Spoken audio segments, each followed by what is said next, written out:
चलो।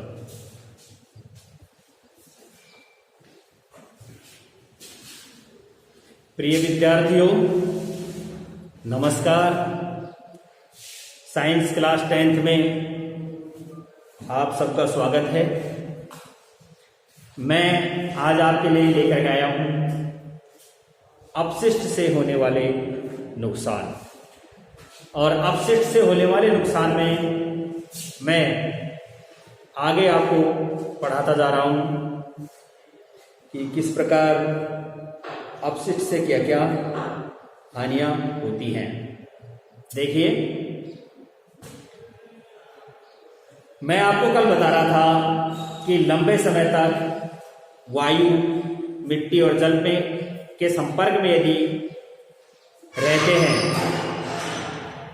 कौन सी चीजें, अजैव निम्नीकरणीय पदार्थ, तो उनसे बहुत ज्यादा हानि होती है। जैसे प्लास्टिक हानिकारक विषैला पदार्थ उत्सर्जित करने लग जाता है।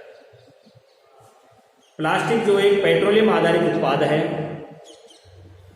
इससे हानिकारक विषैले पदार्थ घुल करके क्या कर देते हैं, जल के स्रोतों तक पहुंच जाते हैं। कई प्रकार के रोग होने की संभावना बढ़ जाती है। मैंने कल भी आपको बताया था पॉलीथीन की जो थैलियां होती हैं किस प्रकार से मानव से लेकर के पशु पक्षियों तक क्या हो जाती है, घातक सिद्ध हो जाती है। लोगों में तरह तरह की बीमारियां फैल रही है। जमीन की जो उपजाऊपन की शक्ति है वो खत्म होती जा रही है। भूगर्भीय जल स्रोत है वो भी प्रदूषित होते जा रहे हैं। प्लास्टिक के ज्यादा संपर्क में रहने से मैंने आपको ये भी बताया था कि थैलेटस की मात्रा बढ़ जाती है शरीर में, खून के अंदर। गर्भवती महिलाओं के शिशु का विकास रुक जाता है, उसके प्रजनन अंगों को क्षति पहुंच जाती है। प्लास्टिक उत्पादों में प्रयोग होने वाला जो बिस्फेनॉल रसायन है वो शरीर के अंदर डायबिटीज, मधुमेह रोग उत्पन्न कर देता है। लीवर एंजाइम को संतुलित कर देता है, जिससे पाचन क्रिया खराब हो जाती है। यहां तक की बात मैं आपको कल बता चुका हूं। इससे आगे की बात आज। घरों के आगे नालियों में पॉलीथीन की थैलियों को फेंकने पर क्या होता है जानते हो? हम हमारे घर के आगे क्या कर देते हैं, पॉलीथीन की थैलियों को फेंक देते हैं।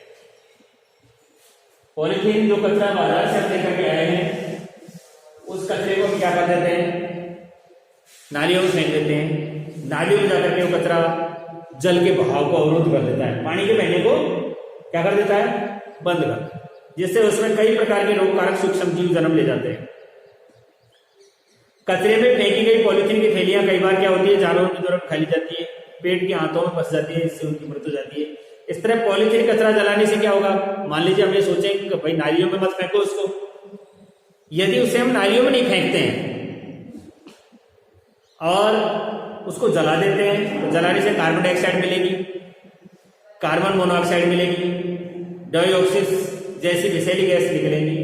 इससे श्वास लेने में तकलीफ होगी, त्वचा को कई बीमारियां होंगी, आंखों में जलन होगी। इस तरह की आशंकाएं बढ़ जाती हैं। तो मैं आपको आगे वाला पॉइंट दिखाता हूं कि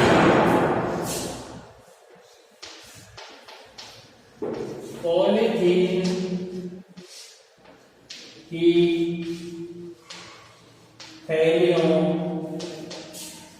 को घरों के बाहर फेंकने पर नालियों में बहने वाले जल का बहाव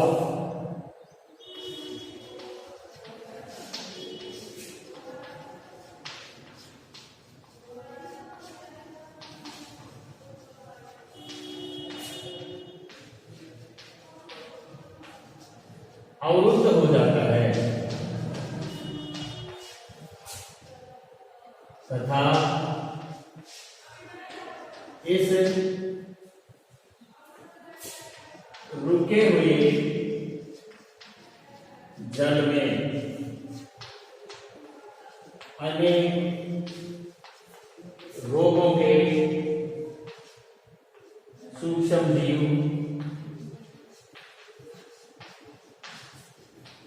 पनपने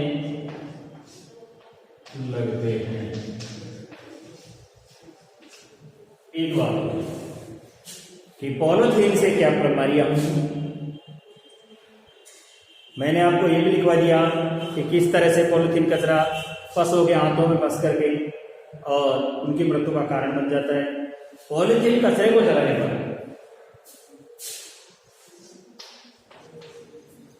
पॉलीथीन कचरे को जलाने पर उसमें से CO2, CO, carbon dioxide, carbon monoxide, dioxins जैसी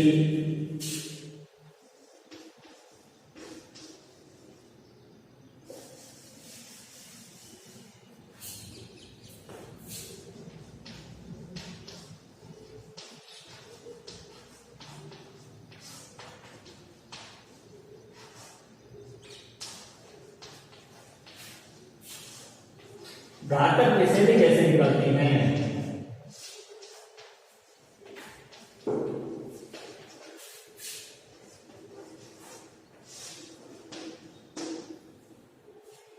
जो हमारे स्वास्थ्य पर प्रतिकूल प्रभाव डालने के साथ ही अनेक प्रकार की बीमारियों को जन्म दे देती हैं।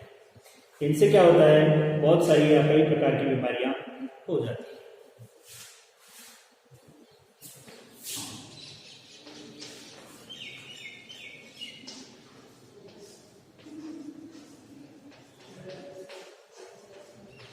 अनेक बीमारियां कौन सी, जैसे श्वसन संबंधी,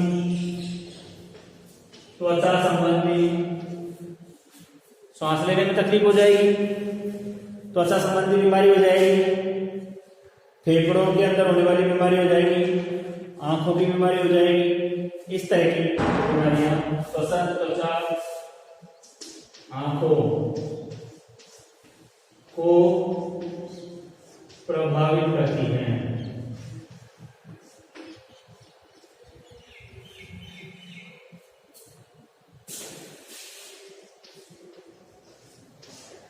पॉइंट नंबर 3,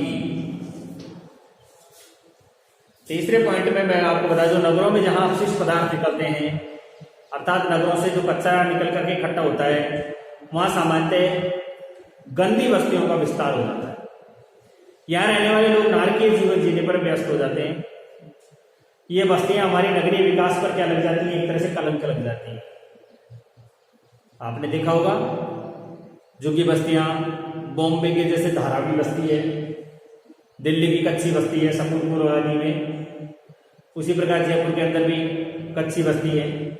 तो चाहे कितना ही नगर का विकास कर लें, लेकिन नगर में जहां अपशिष्ट पदार्थ इकट्ठा हो रहा है, वहां पर फ्री और मुफ्त की जमीन को देख करके और लोग गंदी बस्तियों का निर्माण कर लेते हैं, और इन्हीं लोगों को बहुत सारी प्रकार की बीमारियां हो जाती हैं। नगर के विकास के नाम पर यह कलंक होता है। दिल्ली है, मुंबई है, कोलकाता है, चेन्नई है, या राज्यों की राजधानियां, वहां आज बहुत सारी गंदी बस्तियां हमें देखने को मिलता है और उनका लगातार विस्तार होता जा रहा है। यही नहीं, राजस्थान में अनेक नगर है, जैसे जयपुर है, जोधपुर है, कोटा है, बीकानेर है, उदयपुर है, भीलवाड़ा, गंगानगर, अलवर, भरतपुर आदि सभी नगरों में लगातार गंदी बस्तियों का विस्तार होता जा रहा है। साथ ही नगर पालिकाओं की सीमित संसाधनों की वजह से और नगर पालिका के जो कर्मचारी हैं उनकी उदासीनता के कारण आज सभी नगरों में अपशिष्ट पदार्थों का जो फैलाव है वो रिहायशी क्षेत्रों में हो रहा है। ये एक बहुत ज्यादा हमारे सामने चिंता का विषय है। मैं आपको इस बारे में थोड़ा सा लिखवाना चाहूंगा। देखिए,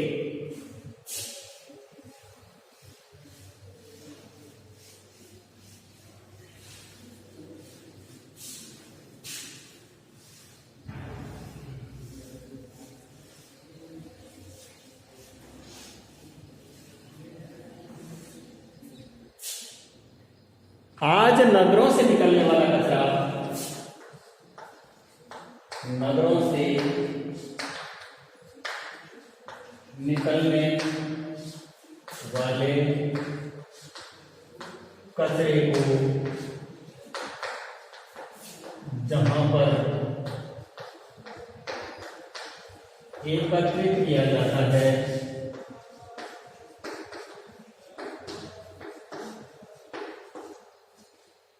वहां लोग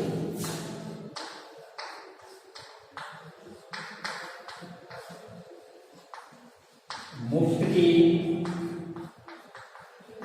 जमीन देखकर कच्ची बस्तियों का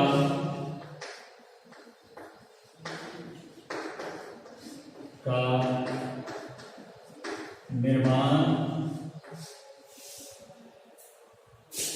और विस्तार करने लगते हैं।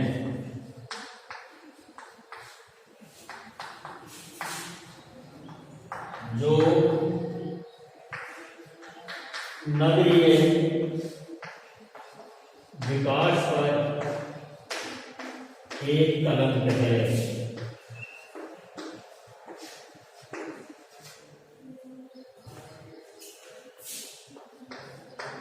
हमारे देश में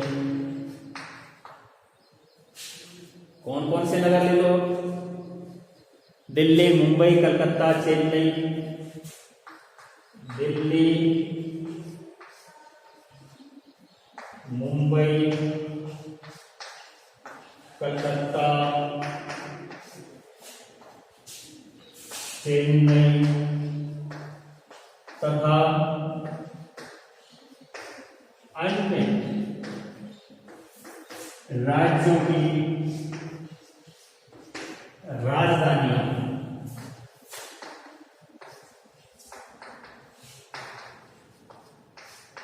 इन कच्ची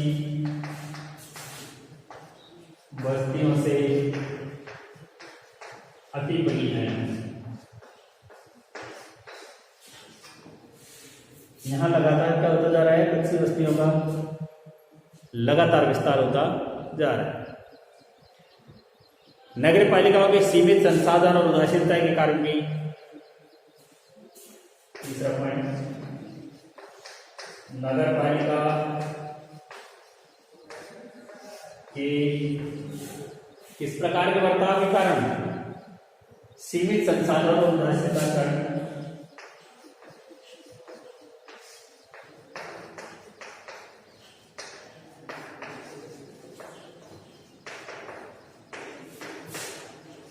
एवं उदासीनता के कारण संसाधन कम होते हैं, नगर पालिका के पास कचरा उठाने वाले साधन कम होते हैं, या फिर कर्मचारी ठीक ढंग से कार्य नहीं करते। लगातार क्या होता जा रहा है, नगरों में अपशिष्ट पदार्थों का फैलाव होता जा रहा है। नगरों में अपशिष्ट पदार्थों का फैलाव बढ़ता जा रहा है, जो चिंता का विषय है, जो एक चिंता का विषय है। अब इसके बाद मैं आपको बताऊंगा वेस्टेज का मैनेजमेंट कैसे करते हैं, वेस्टेज का प्रबंधन।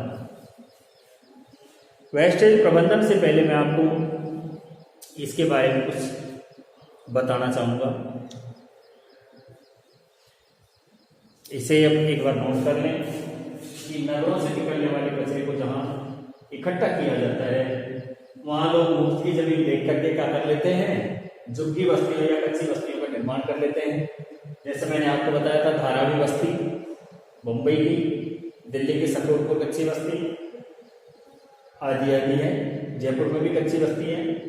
हमारे देश में दिल्ली, मुंबई, कलकत्ता, चेन्नई और अन्य राज्यों की राजधानियां कच्ची बस्तियों से अटी पड़ी है, अर्थात लगातार इनका विस्तार होता जा रहा है।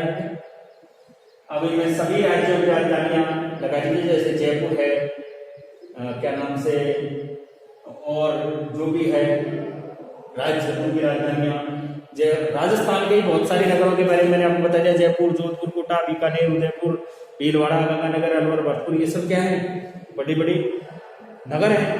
इन सब में भी कच्ची बस्तियां लगातार क्या होती जाएंगी, बढ़ती जाएंगी। एक और बात है कि नगर पालिका के सीमित संसाधन है नगर पालिका के पास में, सरकार उपलब्ध नहीं करा पाती पूरे संसाधन, जिसके कारण कर्मचारी ठीक ढंग से कार्य नहीं कर पाते हैं, उनकी सुरक्षा का ध्यान नहीं रखा जाता है।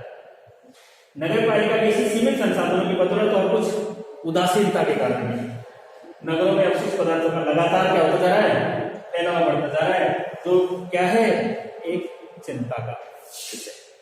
इसके बाद आपका अपशिष्ट प्रबंधन।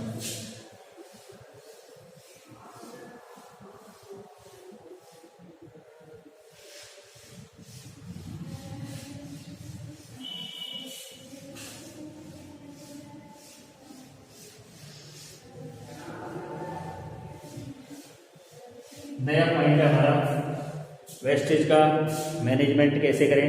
भाई अपशिष्ट का पदार्थों का प्रबंधन अगर नहीं किया गया तो फिर वो विस्तार होता ही चला जाएगा।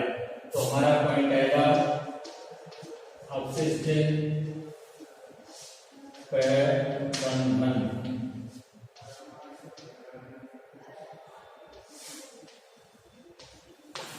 अपशिष्ट प्रबंधन क्या है, देखो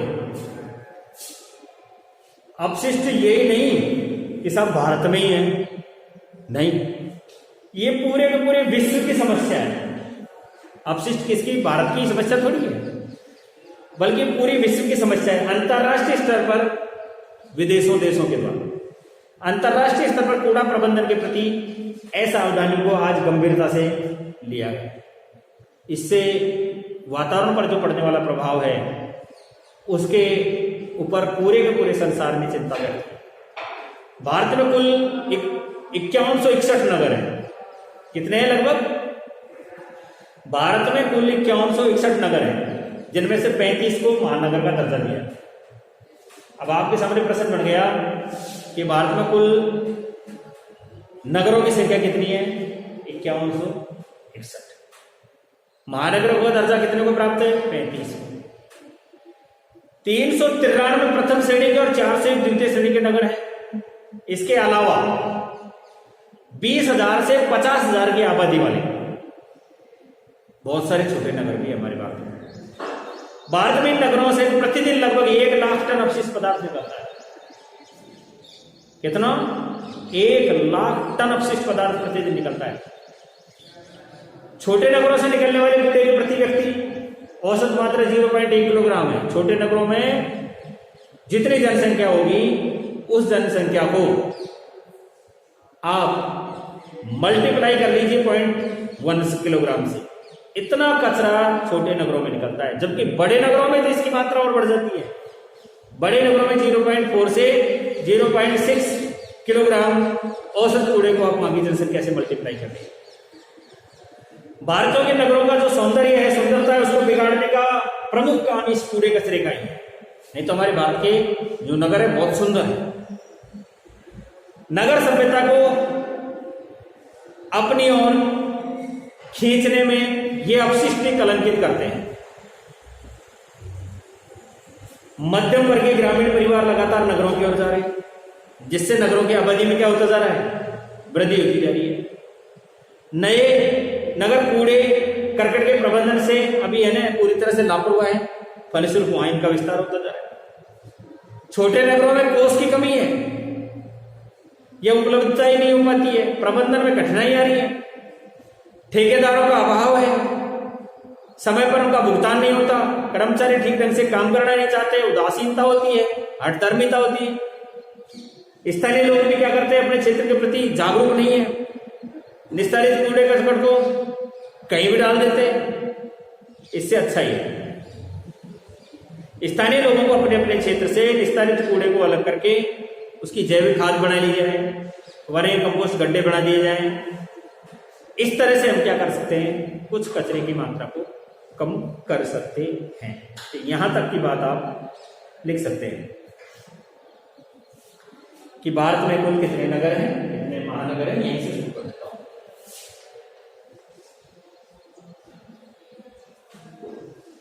अपशिष्ट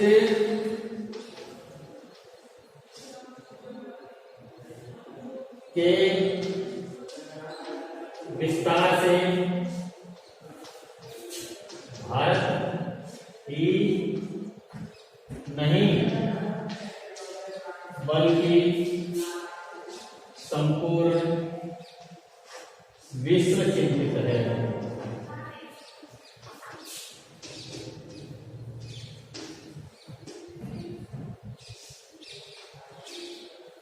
पूरा का पूरा संसार ही क्या है, चिंतित। भारत में कुल 51 नगर हैं। भारत में कुल 51 नगर हैं तथा 35 को महानगर का दर्जा प्राप्त है। कितनों को महानगर का दर्जा प्राप्त है? 35 को। 393 प्रथम श्रेणी के नगर, 401 द्वितीय श्रेणी के नगर हैं। 20,000 से 50,000 की आबादी वाले नगरों की संख्या भी बहुत अधिक है। 20,000 से 50,000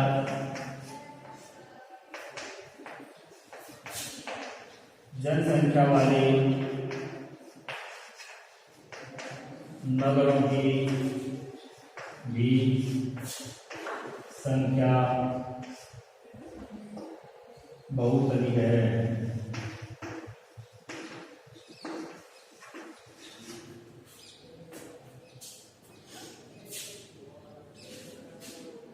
भारत में नगरों से प्रतिदिन 1 लाख टन अपशिष्ट पदार्थ निकलता है।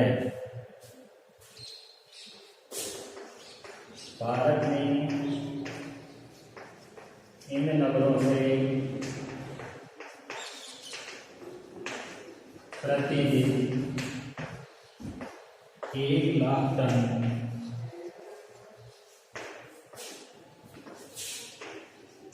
कचरा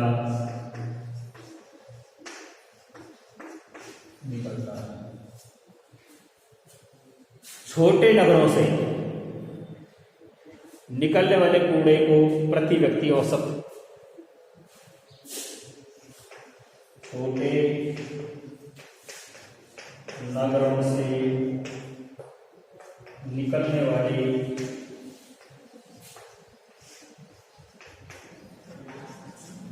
कूड़े का प्रति व्यक्ति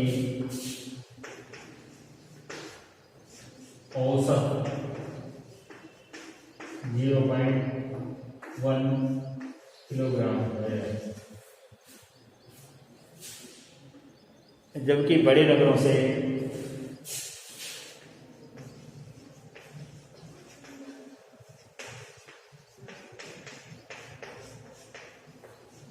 जबकि बड़े नगरों से 0.4 किलोग्राम से 0.6 किलोग्राम तक का औसत होता है। कितना औसत होता है? अब इसके पीछे बहुत सारे कारण हैं। कौन कौन से? मैं आपको बता दूं कि इसके लिए मैं अलग से कुछ लाइन लिखना चाहूँगा जो आपको इस बात को स्पष्ट कर देगी कि किस तरह से अपशिष्ट प्रबंधन में कमियां आ रही है। अपशिष्ट के विस्तार से भारत ही नहीं बल्कि संपूर्ण संसार ही चिंतित है। भारत में कुल 51 शिक्षक नगर है और 35 को महानगर का दर्जा दिया गया है। 393 प्रथम श्रेणी के नगर और 461 द्वितीय श्रेणी के नगर। 20,000 से 50,000 की जनसंख्या वाले नगरों की संख्या बहुत ज्यादा है। भारत में नगरों से प्रतिदिन 1 लाख टन कचरा निकलता है। छोटे नगरों से निकलने वाले कूड़े का प्रति व्यक्ति औसत 0.1 किलोग्राम है, जबकि बड़े नगरों से निकलने वाले कूड़े का औसत 0.4 से 0.6 किलोग्राम तक का औसत होता है। अब ये क्यों नहीं निकल रहा है, इसके कारण क्या है, देखिए क्यों बढ़ता जा रहा है। मैंने आपको बता दिया था, एक तो लोग है ना जो शहरों की तरफ भग रहे हैं। प्रत्येक गांव का व्यक्ति क्या चाहता है कि मैं शहर में जाकर के निवास करूं, जबकि वहां की कठिनाइयों के बारे में उसको पता नहीं है, वहां आने वाली समस्याओं के बारे में उसे ज्ञान नहीं है इस चीज का। परंतु फिर भी लोग कहां जाना चाह रहे हैं, शहरों की ओर भागना चाह रहे हैं। मध्यम वर्गीय परिवार नगरों की ओर पलायन कर रहा है, से वहां कूड़े करकट में क्या होती जा रही है, वृद्धि होती जा रही है, दिन ब दिन बढ़ती जनसंख्या। लोगों की अपशिष्ट प्रबंधन में अरुचि, लापरवाही, रवैया ठीक नहीं होना लोगों का, छोटे नगरों के कोष की कमी इस समस्या को और विकसित बना दिया है। अपशिष्ट एकत्रीकरण भी एक बहुत बड़ी समस्या होती है।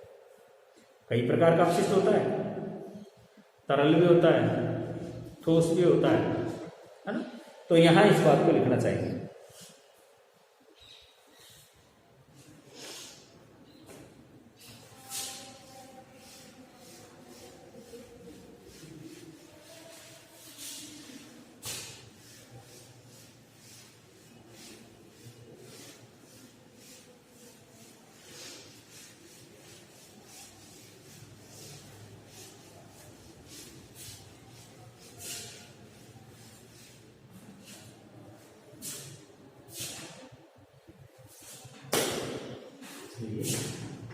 मध्यम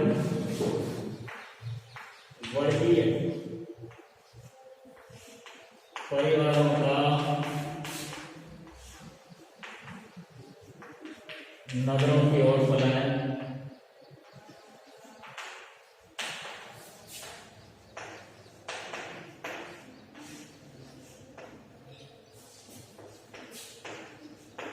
समस्या उत्पन्न करता है। मध्यम वर्गीय परिवार कहां भाग रहे हैं, नगरों की ओर पलायन करते हैं। बढ़ती जनसंख्या,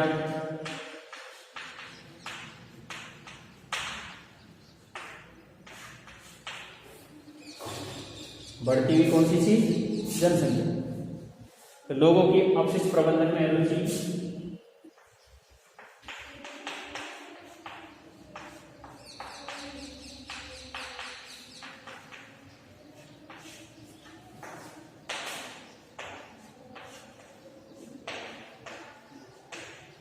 ये जो मैं आपको नोट्स लिखवा रहा हूं, इनको पढ़ने के बाद आपको किताब की आवश्यकता नहीं रहेगी। किताब में से बहुत शॉर्ट करके लिखाया जा रहा है, ये किताब की जरूरत ही नहीं है बिल्कुल भी। इन्हीं को पढ़ करके आप बेस्ट अंक प्राप्त कर सकते हैं। क्यों? क्योंकि ये किताब का ही एक छोटा रूप तैयार किया जा रहा है। मैं आपको बता रहा हूं, लोगों के अपशिष्ट में रुचि, लापरवाही, रवैया,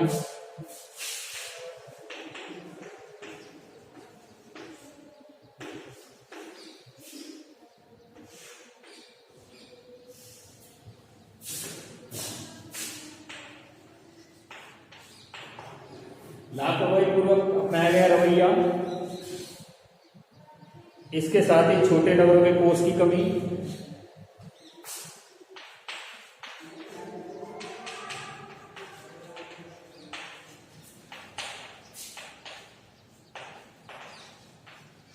पैसा ही उपलब्ध नहीं होता छोटे नगरों के पास में, कहां से सफाई व्यवस्था रखेंगे। इस समस्या को अपशिष्ट एकत्रीकरण की समस्या,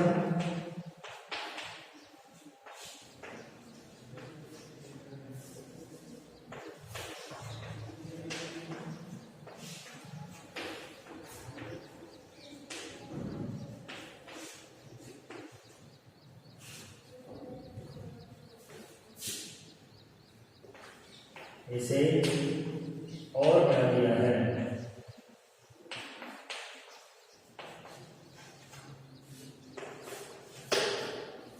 अब ये कचरा भी कई प्रकार का होता है। लोगों ने क्या करना शुरू कर दिया है पता है? पहले खेतों में गोबर की खाद डाली जाती थी, जिससे क्या नहीं होता था, वो एक जैव निम्नीकरणीय खाद्य होता था, जिसको सूक्ष्म जीव क्या कर देते थे, खा करके और उसका अपघटन कर देते थे। परंतु लगातार क्या होता जा रहा है, रासायनिक खादों का प्रभाव बढ़ता जा रहा है। लोग लगातार यूरिया यूज ले रहे हैं, लोग लगातार डीएपी यूज ले रहे हैं, कूड़े करकट के द्वारा बनी जैविक खाद को काम में नहीं ले रहे, वर्मी कंपोस्ट खाद को काम में नहीं ले रहे। फलस्वरूप क्या होता जा रहा है, अपशिष्ट का प्रभाव बढ़ता जा रहा है, रासायनिक खादों का बढ़ता हुआ दुष्प्रभाव हो रहा है, जैविक खाद की अनुपलब्धता आ रही है। इन सबके कारण से क्या होता जा रहा है, लगातार अपशिष्टों का विस्तार होता जा रहा है, महंगाई भी बढ़ती जा रही है। जैविक खाद पर अवलंबित होना भी प्राकृतिक के लिए उपयुक्त होता है। कूड़े का प्रबंधन व्यक्तिगत सावधानी से ही संभव है। अगर हर कोई व्यक्ति अपनी जिम्मेवारी मान ले, मुझे कचरा नहीं फैलाना है, मुझे क्या करना है, कचरे को निश्चित जगह पर ही डालना है, कचरे का उचित प्रबंधन करना है, तो हमारे सामने ये संकट नहीं है। अपशिष्ट प्रबंधन यह न सिर्फ सामाजिक कर्तव्य है, बल्कि जीवन और पर्यावरण के आपस में अत्यधिक अन्योन्याश्रय संबंध का निर्धारक भी होता है। अपशिष्ट प्रबंधन, परिवहन, संसाधन, पुनर्चक्रण, ये अपशिष्ट के काम में प्रयोग में की जाने वाली सामग्रियों के नाम है। अपशिष्ट प्रबंधन में शामिल होते हैं ठोस, तरल, गैस, रेडियोधर्मी पदार्थ, और प्रत्येक पदार्थ के साथ साथ अलग अलग तरीके और विशेषज्ञताओं का प्रयोग किया जाता है। अपशिष्ट प्रबंधन का तरीका विकसित और विकासशील देशों में, नगरों, गांवों और शहरों में आवासीय और औद्योगिक निर्माताओं के लिए अलग अलग प्रकार से होता है। अपशिष्ट पदार्थों के एकत्रीकरण और विस्तार की समस्या गंभीर समस्या हो गई है। आज ये बड़े नगरों में, कल छोटे नगरों में भी यही स्थिति आ जाएगी। फिर क्या होगा, नगरीय विकास एक कठिन समस्या बन जाएगी। विकास एक नैसर्गिक प्रक्रिया है जिसे रोका नहीं जा सकता। विकास लगातार होना चाहिए। आवश्यकता है उसको एक वांछित दिशा देने की, चाहिए गई दिशा देने की, जिससे अपशिष्ट रहित विकास की कल्पना को क्या दिया जा सके, एक मूर्त रूप दिया जा सके। ये कार्य उचित प्रबंधन के द्वारा ही संभव है। और कब होगा, जब नागरिकों का सहयोग। तो यहां मैं एक लाइन और लिखवाना चाहूंगा कि इस प्रकार के कचरे में कौन कौन सी चीजें होती हैं, लिख लेंगे। अलग अलग प्रकार के अपशिष्ट जैसे ठोस, द्रव, गैस, अलग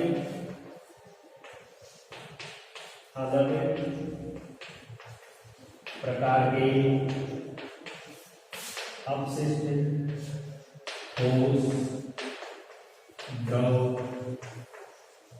गैस, रेडियोधर्मी। कौन कौन सी चीजें, रेडियोधर्मी अपशिष्ट तथा रेडियोधर्मी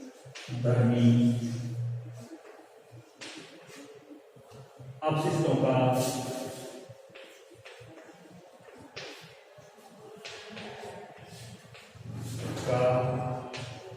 प्रबंधन तरीका भी कैसा होता है, अलग अलग ही होता है। ये इनका तरीका कैसा होता है, अलग अलग प्रकार का ही तो होता है। विकसित और विकासशील देश, शहर, गांव, आवासीय और औद्योगिक निकाय में ये सब अलग अलग होते हैं। यहां तक की बात आ गई। अब इसके लिए भारत सरकार ने क्या किया पता है, अब मैं आपसे यहां इसके लिए अलग ही प्रश्न करना चाहूंगा। अलग प्रश्न करना ये चाहूंगा कि भारत ने इसके लिए क्या किया। भारत ने सन 1975 में शिवरामन समिति का गठन किया। तो आपके सामने प्रश्न बनकर के आ गया कि अपशिष्ट प्रबंधन के लिए भारत ने क्या किया। सरकारी तंत्र, स्वयंसेवी संस्था और नागरिकों के सहयोग की आवश्यकता होती है इसमें। इसके लिए भारत सरकार ने किसका निर्माण किया और उसने क्या क्या सुझाव दिए, ये प्रश्न आपके सामने आते हैं।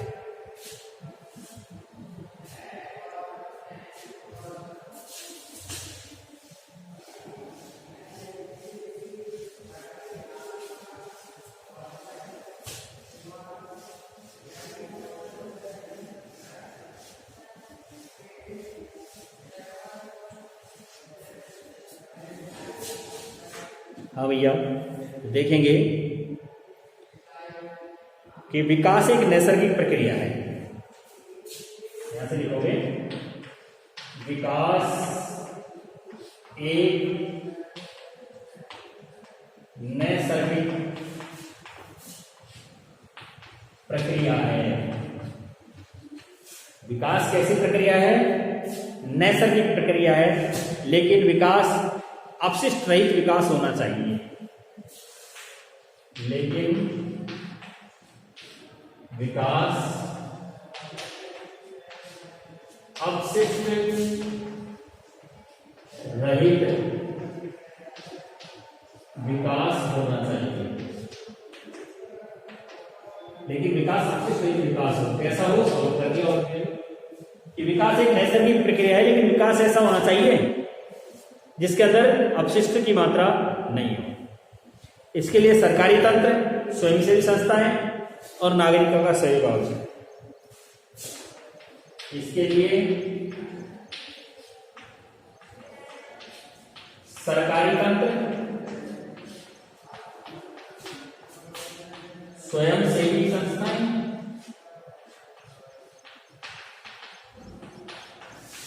तथा नागरिकों का सहयोग आवश्यक है।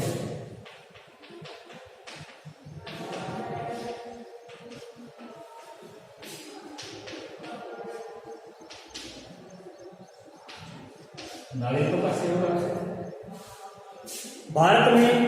भारत सरकार ने शिवरामन समिति का गठन किया। इस कार्य हेतु भारत सरकार ने मोस्ट प्रश्न बन गया कि कौन सी समिति का गठन किया गया था। इस कार्य के लिए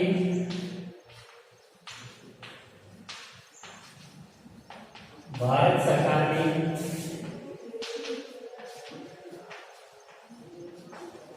शिवरामन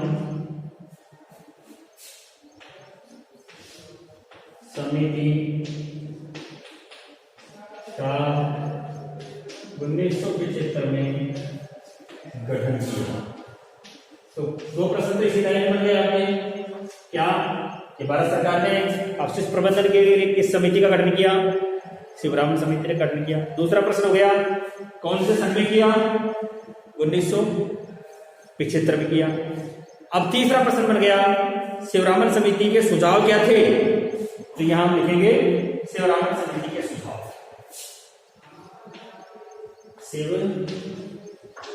शिवरामन समिति के सुझाव। पहला सुझाव क्या था? पहला सुझाव था कि बड़े बड़े कूड़ेदानों की स्थापना। पहला सुझाव था बड़े बड़े कूड़ेदानों की स्थापना। पहला तो ये पॉइंट शिवराम समिति के सुझाव आए कि कैसे कूड़ेदानों की स्थापना होनी चाहिए। बड़े बड़े कूड़ेदानों की स्थापना होनी चाहिए। मानव द्वारा अपशिष्ट मलमूत्र, मानव द्वारा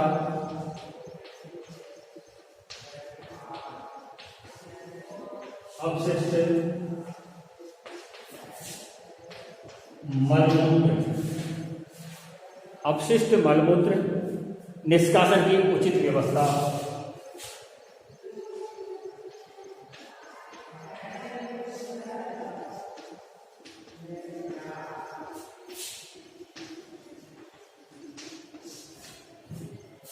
नंबर 3,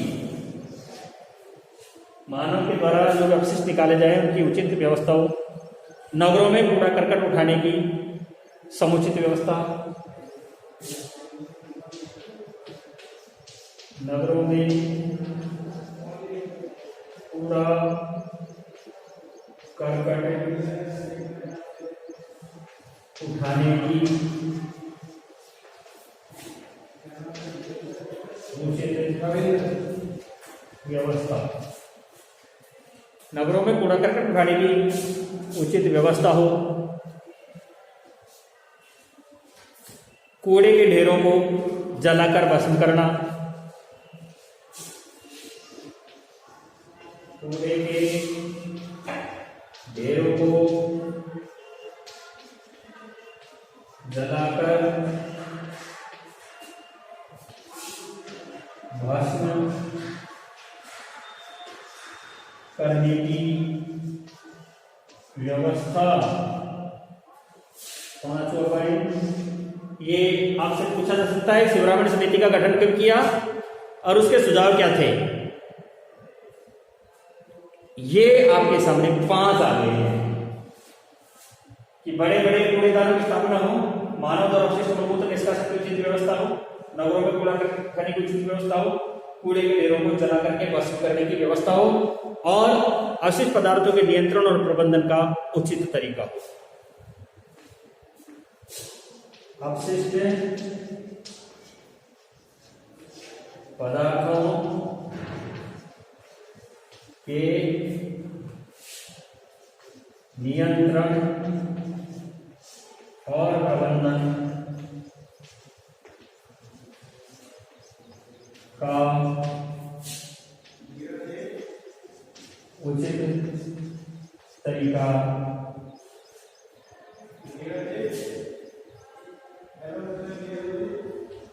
प्रयोग किया जाए। ये शिवरामण समिति के प्रमुख पॉइंट हो गए हैं।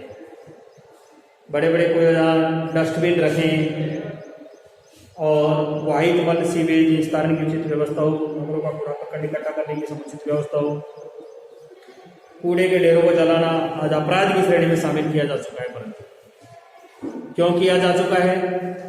इसलिए किया जा चुका है कि कूड़े के ढेरों को जला करके भस्म करना अपराध की श्रेणी में इसलिए माना जाने लग गया है क्योंकि इससे क्या होता है, वातावरण बहुत ज्यादा प्रदूषित हो जाता है, अस्थमा, दमा, विजुअलिटी कम हो जाती है, यहाँ तक कि दिखाई देना भी बंद हो जाता है। बड़े नगरों में तो स्थिति इतनी गंभीर बन जाती है कि दिखाई देना भी मुश्किल हो गया है। इसलिए आपने देखा होगा थोड़े दिनों पहले पंजाब और हरियाणा में पराली जलाने पर एक विवाद उत्पन्न हुआ था। लोग क्या करते हैं, वहाँ बड़े बड़े तो खेत होते हैं, बहुत लंबे चौड़े हजार एकड़ के खेत होते हैं और उन खेतों के अंदर कई हजार क्विंटल अनाज उत्पन्न होता है। अनाज उत्पन्न होने के बाद में वहां जो शेष बची हुई पराली होती है उसको लोग क्या कर देते हैं, आग लगा करके छोड़ देते हैं, जिससे पराली इतनी जलती है कि धूम और कोहरा इतना ज्यादा बढ़ जाता है कि दिखाई देना मुश्किल हो जाता है, सड़क पर चलना भी कठिन हो जाता है। तो इसलिए कूड़े के ढेरों को जलाना तो आज क्या कर दिया गया है, एक अपराध की श्रेणी में रख दिया गया है। परंतु फिर भी शिवरामण समिति ने 1975 में ये सुझाव दिए थे कि हमें अपशिष्टों के प्रबंधन का उचित तरीका प्रयोग में लिया जाना चाहिए। एक बार और बता देता हूं आपको, विकास एक नैसर्गिक प्रक्रिया अर्थात लगातार चलता रहता है और ये विकास अपशिष्ट रहित विकास हो, इस बारे में प्रयास रहने चाहिए। आगे नेक्स्ट में मैं बताऊं, इसके लिए सरकारी तंत्र,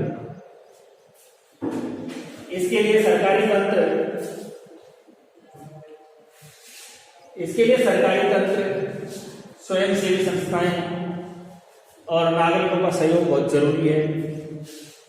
इस कार्य के लिए भारत सरकार ने सन 1975 में एक कमेटी बनाई।